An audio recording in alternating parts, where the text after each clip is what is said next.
Pada video kali ini, kita akan ngomongin mengenai brand mention. Apa itu brand mention dan apa hubungannya dengan SEO? Penasaran? Yuk simak semuanya dalam video kali ini.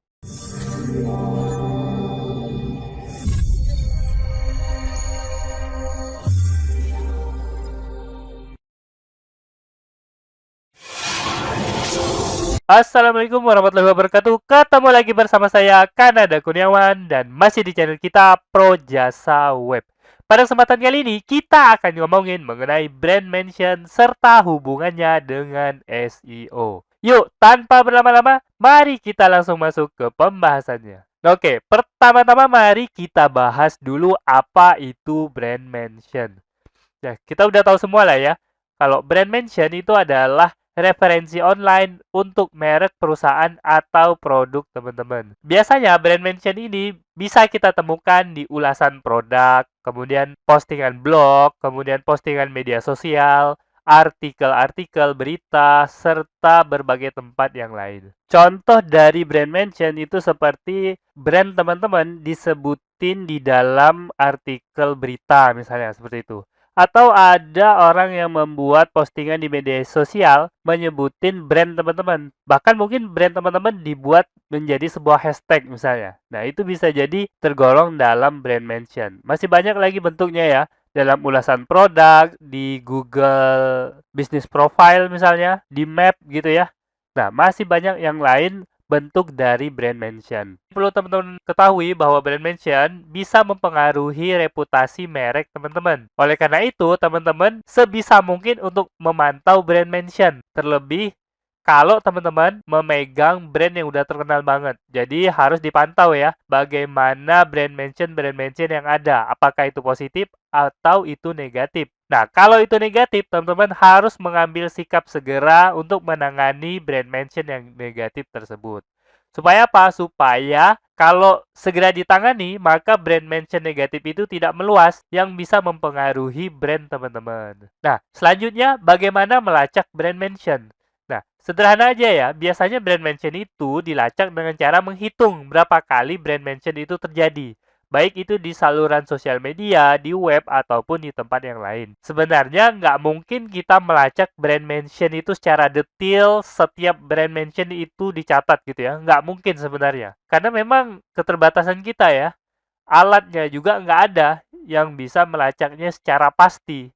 Nah, tapi teman-teman bisa menggunakan tools atau layanan yang dapat memberikan gambaran seperti apa brand mention yang terjadi, khusus untuk brand teman-teman. Nah, bahkan teman-teman juga bisa memantau brand mention untuk brand-brand yang lain ya. Misalnya brand kompetitor gitu ya. Bisa teman-teman pantau. Nah, caranya gimana? Cara yang gratis, teman-teman bisa pakai Google Alert. Karena gratis, tentu aja ini sangat terbatas lah ya. Tapi teman-teman bisa coba. Buat di awal, ini bisa banget ya. Minimal bisa memberi gambaran sedikit mengenai brand mention teman-teman. Tapi kalau teman-teman memang sudah punya budget khusus untuk brand mention ini, maka teman-teman bisa pakai yang berbayar. Ada banyak sekali layanan brand mention yang berbayar. Sekarang kita ngomongin hubungan antara brand mention dengan SEO. Di dunia SEO, brand mention juga sering banget dibicarakan. Nah, buat teman-teman yang belum tahu, kalau teman-teman pernah dengar seorang pakar SEO bilang bahwa brand mention itu penting banget buat SEO, nah, bisa jadi itu berasal dari paten Google. Nah, ini ya, paten Google pada tanggal 28 September tahun 2012. Nah, ini screenshotnya ada saya tampilin. Nah, jika teman-teman lihat di bagian bawah itu ada tanggal 28 September tahun 2012. Nah, kalau teman-teman perhatikan pada bagian judulnya, itu terlihat jelas bahwa judulnya itu adalah ranking search result. Nah, dilihat dari judulnya aja, tentu aja ini akan sangat menarik bagi para komunitas SEO. Nah, kalau teman-teman meneruskan membaca, pada bagian detail description, itu pada paragraf ke-18 di bagian detail description-nya, teman-teman akan menemukan istilah implied link atau tautan tersirat. Nah, dijelaskan juga pada bagian tersebut pengertian dari tautan tersirat, yaitu adalah referensi ke sumber daya target. Nah, memang masih agak membingungkan ya. Tapi ketika itu, sebagian besar komunitas SEO menganggap bahwa implied link ini dianggap sebagai brand mention. Nah, dari sinilah gagasan brand mention yang berpengaruh pada SEO itu berawal. Nah, sekarang kita lihat apa pendapat Neil Patel mengenai brand mention ini. Nah, kalau teman-teman baca ya, Neil Patel itu ada membuat sebuah artikel, kemudian beliau ada menuliskan bahwa implied link itu adalah maksudnya brand mention. Nah, hal ini udah jelas dibahas dalam artikel Neil Patel. Kalau teman-teman penasaran, tinggal akses saja ya. Ini alamatnya neilpatel.com/blog/brand mention.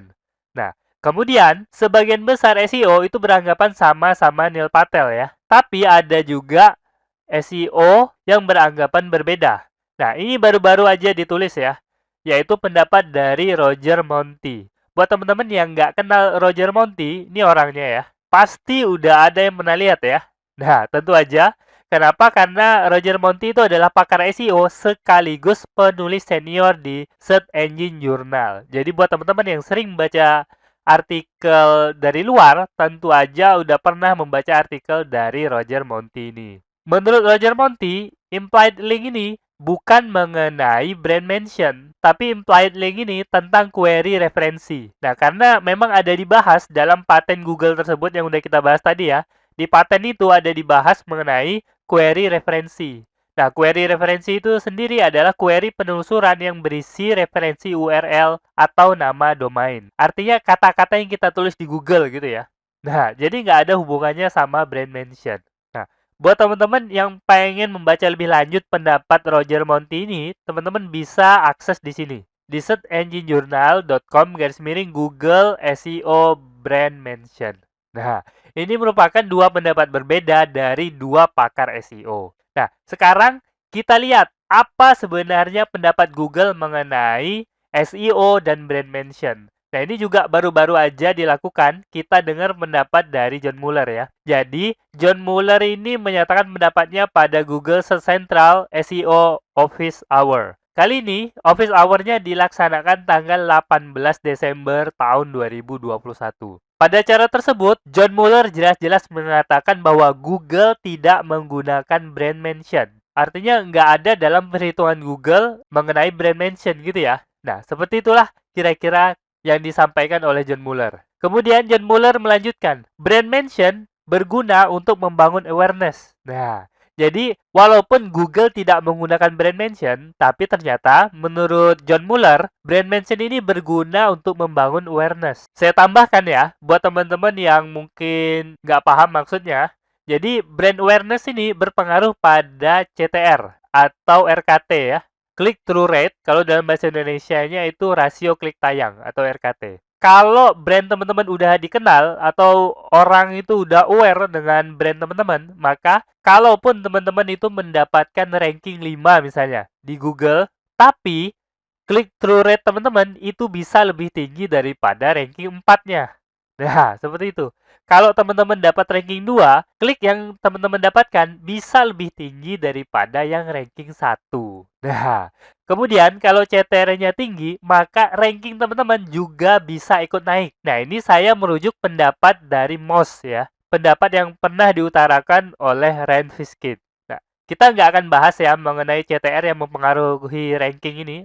Kalau kita bahas mungkin bisa video tersendiri gitu ya. Tapi yang jelas menurut pendapat dan menurut data ya, menurut data yang disampaikan oleh Moz atau Rand Fishkin bahwa tingginya CTR itu bisa mempengaruhi ranking pada Google. Kemudian John Mueller juga ada menyampaikan bahwa brand mention itu ternyata bermasalah kalau diikut sertakan dalam faktor rankingnya Google. Masalahnya apa? Masalahnya brand mention itu tidak bisa di-disavow. Nah, teman-teman kan yang udah sering ngotak-atik Google Search Console, pasti udah pernah ya mendisavow link. Nah, tapi kalau brand mention kan nggak bisa ya. Nah, itu akan membingungkan. Kalau terjadi masalah pada brand mention-nya, teman-teman nggak bisa ngapa-ngapain. Nah, selain itu, teman-teman juga akan susah sekali menentukan konteks dari brand mention-nya. Apakah itu konteksnya positif atau negatif buat brand tersebut? Apakah justru brand mention-nya berupa sarkas? Nah, atau justru sindiran-sindiran halus gitu ya? Nah, itu kan susah banget ya. Susah banget menentukan. Buat kita aja susah, apalagi buat Google. Nah, Jadi, brand mention ini akan sangat bermasalah kalau ikut diperhitungkan dalam faktor rankingnya Google. Nah, seperti itu ya. Nah, selain itu, masalah ketiga dari brand mention itu adalah banyaknya spam. Bisa jadi di salah satu spam itu ada mencantumkan brand. Nah, biasanya kan spam itu pakai AGC ya, Automatic Generate Content ya. Dan itu biasanya pakai robot yang nggak jelas. Hasilnya juga jelek banget. Bukan pakai GPT-3 yang sekarang ya. Banyaknya spam ini akan menambah rumit buat brand mention untuk bisa dimasukkan dalam faktor ranking Google. Nah, kira-kira dari John Mueller seperti itu ya. Kenapa brand mention itu tidak diperhitungkan oleh Google? Nah, oke, mungkin seperti itu. Kita lanjut kepada simpulan. Jadi simpulannya, yang pertama, brand mention itu untuk branding. Nah, seperti itu ya. Jadi, teman-teman, jangan mengoptimasi brand mention untuk SEO. Karena teman-teman tidak akan mendapatkan hasil yang instan. Bahkan teman-teman akan mendapatkan kesulitan dalam melakukan pengukuran. Nah, oleh karena itu, kalau teman-teman mau pakai brand mention, itu dikhususkan buat branding aja. Nah, tapi kalau memang brandingnya berhasil, itu akan menjadi berita baik buat SEO. Semakin bagus branding teman-teman, itu akan semakin kuat juga SEO-nya. Seperti itu ya. Jadi, brand mention itu memiliki pengaruh buat SEO, tapi secara tidak langsung. Nah, oke, mungkin itu aja video kali ini. Semoga aja video ini dapat bermanfaat buat teman-teman. Dan saya akhiri. Assalamualaikum warahmatullahi wabarakatuh.